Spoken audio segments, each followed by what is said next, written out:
எரிக போட்டு சும்மாலாம் விழுந்துடாது. உங்க வாழ்க்கையில இது வரைக்கும் எத்தனை போராட்டத்தை பார்த்திருப்பீங்க, எத்தனை பிரச்சனை பார்த்திருப்பீங்க, எத்தனை பாடுகளை பார்த்திருப்பீங்க. ஈஸியா முடிஞ்சிருமா அது?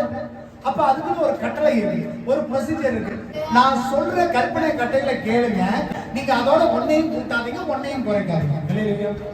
இன்னைக்கு சகையை பார்த்து ஆண்டவர் சொன்னாரு, இன்னைக்கு உங்க வீட்டுக்கு என்ன வந்தது? அந்த ரட்சிப்பு தள்ளி விட்டு போயிடாங்க. பேரம் பேசிக்கிட்டு இருக்காதீங்க.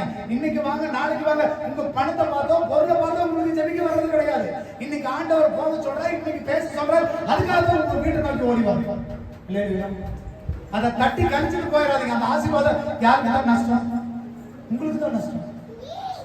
உங்களுக்கு வார்த்தை வரும்பொழுது உங்க வீட்டுல ஜெபிக்க வர்றதுக்கு ஆண்டவர் வார்த்தை கொடுக்கும் பொழுது தயாரா இருங்க.